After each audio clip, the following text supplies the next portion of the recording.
эфире новости. В студии Анастасия Кобызева. Здравствуйте. Вот главные темы. Подъем уровней воды из-за дождевого паводка наблюдаются на реках Якутии. Проблемы с завозом бензина продолжаются в Уснере. Автовладельцам приходится запасаться впрок. В чем причина? 27 миллионов деревьев. Завершилась масштабная международная акция «Сад памяти».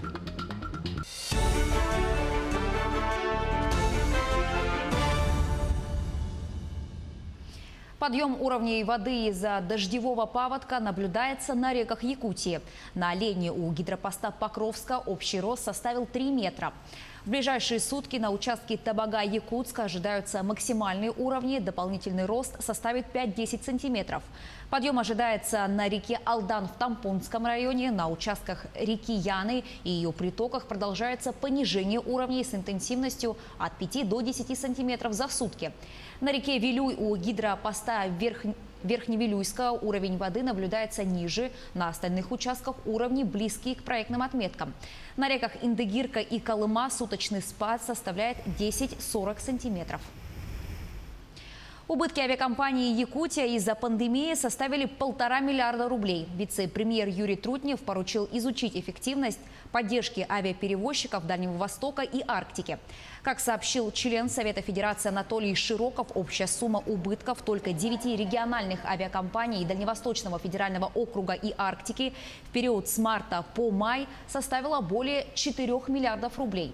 По его словам, самая тяжелая ситуация складывается в авиакомпаниях «Якутия» и «Ямал». Отмечается, что эти 9 авиакомпаний получат субсидии в размере 176 миллионов рублей. Это 4% от суммы убытков. Дефицит бензина на Уснерской АЗС уже мало кого удивляет. Многие автовладельцы по привычке запасаются бензином впрок. В проблеме разбирались наши корреспонденты. Уже не впервые за этот летний период уснерские автовладельцы испытывают нехватку бензина. Магаданская нефтебаза не может вовремя обеспечить уснерскую заправочную станцию.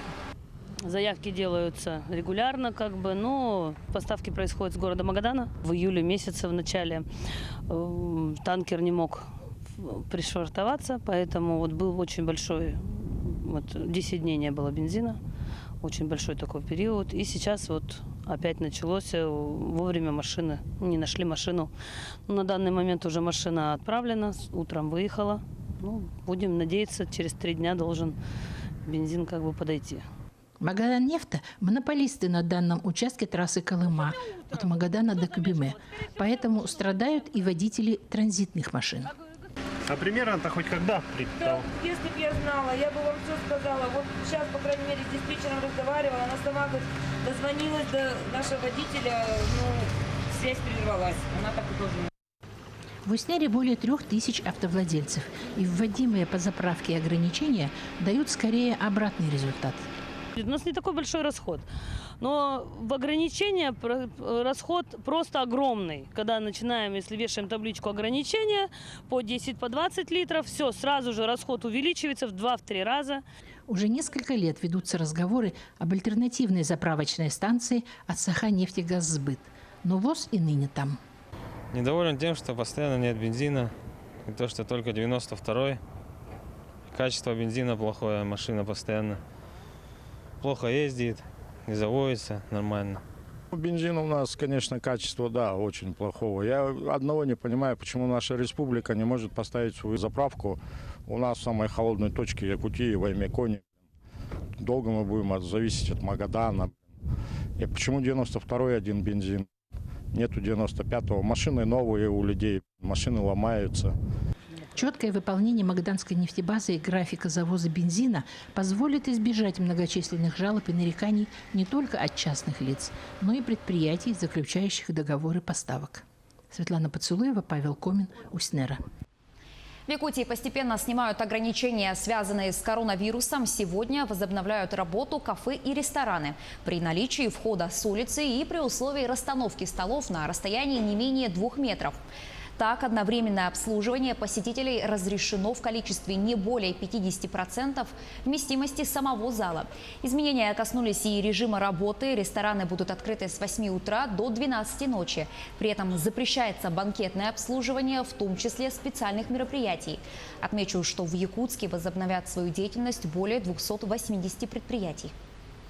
При этом порядка 13%, согласно указу главы, имеют ограничения, у которых общий доступ, и они не смогут заработать. Я надеюсь, рестарт заведений пройдет успешно.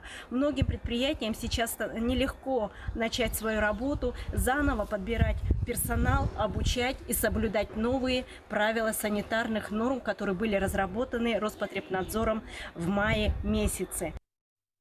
Новое здание драмтеатра возводят в Нюрбе. Уже завершен нулевой цикл строительства. Подготовлена почва, фундамент, цокольное перекрытие. Обеспечены технические условия для подведения коммуникаций. Сегодня идет возведение стен первого этажа. Новый театр будет двухэтажным. Зал рассчитан на 250 зрителей. Строительство идет за счет республиканской инвестиционной компании. Сметная стоимость около 530 миллионов рублей. Объект будет сдан осенью 2021 года. И уже в ноябре театр планирует сыграть на новой сцене первую премьеру. В Мирном к сдаче готовится новый многоквартирный дом. Туда планируют переселить жильцов из 6 аварийных домов по улицам Амосова, Комсомольская, Аюнского и 40 лет октября.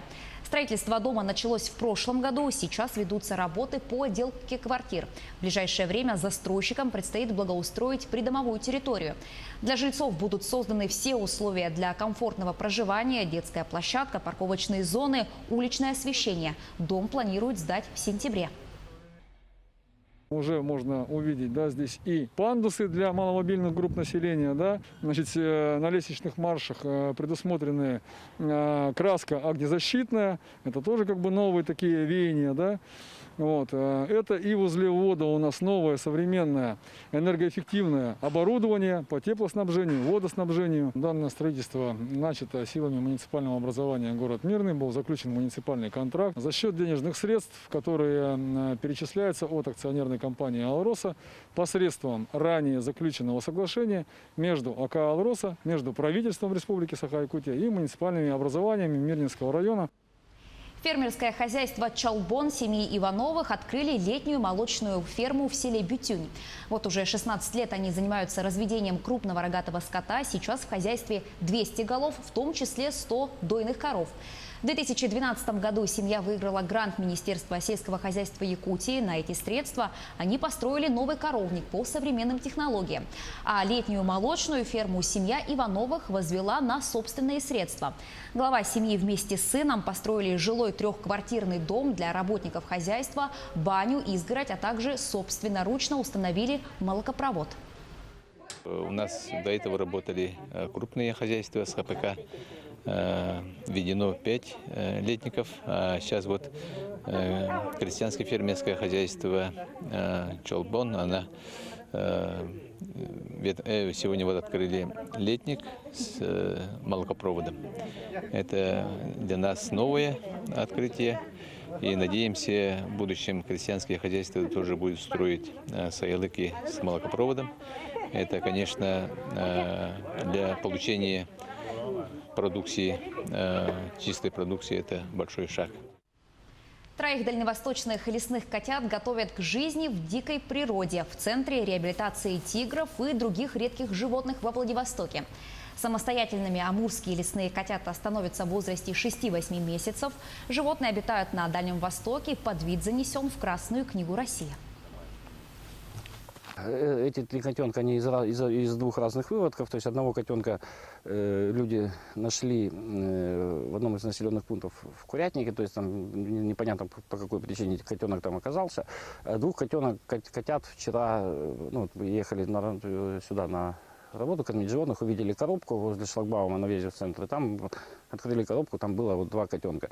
Вот. Откуда они, к сожалению, мы не знаем. То есть мы сейчас их будем готовить к выпуску в природу, естественно. То есть сейчас они пока будем их кормить кормом, магазином сбалансированное питание, то есть чтобы они получали полный комплекс всех витаминов. То есть скоро уже будем переводить их на естественный для них еду, это мясо. Ну и будем, соответственно, учить их охотиться, будем покупать мышей, там, перепелок, там, ну и так далее. Завершилась масштабная международная акция «Сад памяти», которая стартовала еще весной в преддверии 75-летия Великой Победы. Ее главная идея – увековечить героев Великой Отечественной войны. За эти месяцы по всей России и в других странах было высажено более 27 миллионов деревьев. Столько же, сколько и было жертв войны. Максим Кардозу продолжит. За 5 месяцев по всей России, а еще и в 49 других странах появились целые сады, аллеи и рощи. Такие живые памятники жертвам Великой Отечественной войны. Несмотря на пандемию коронавируса, международная акция «Сад памяти» состоялась, и она поистине стала народной. Мы достигли нашей цели высадить 27 миллионов деревьев в память о каждом погибшем в годы Великой Отечественной войны. И вот последняя цифра высаженных деревьев – 27 миллионов 257 тысяч деревьев. И здесь важно понимать, что за каждым деревом стоит судьба отдельного героя, героя своей семьи. В акции приняло участие больше 300 тысяч человек. Не оказался в стороне и президент России. Владимир Путин вместе с Александром Лукашенко посадили деревья в новом парке вокруг мемориала советскому солдату под Ржевом. Мой отец был участником Ржевской битвы, командовал Калининским фронтом в этой тяжелейшей для него битве, которая была испытанием для всех, от солдата до генерала. Вы знаете, это очень хорошо, что в таких местах, где были кровопролитнейшие бои, были посажены деревья. А многие наши соотечественники присоединились к акции дистанционно. Для этого достаточно было посадить дерево у себя во дворе или на участке, сделать фотографию и разместить ее на сайте акции с хэштегом «Сад памяти дома». Пандемия внесла, конечно, свои минусы негативные в эту акцию, но тем не менее, все равно, как уже тоже коллеги говорили, акция народная, акция семейная, она патриотическая, она экологическая, и удалось достичь, наверное, скажем так, главной цели. Если говорить о посадке деревьев, мы 27 миллионов, наверное, даже больше, на самом деле, высадили на территории Российской Федерации. Якутяне тоже присоединились к акции. В Якутске, Мирном, Алекминске люди увековечили предков. Все их труды отмечены на карте сайта «Сада памяти». Причем организаторы уверяют, что акция не заканчивается. В следующем году тоже можно будет в ней принять участие. И вполне вероятно, «Сад памяти» станет еще одной народной традицией почитания героев войны, как, например, и «Бессмертный полк». Максим Кардозу, Виктор Олесов, Москва. Наши корреспонденты продолжают следить за развитием событий. Не переключайтесь.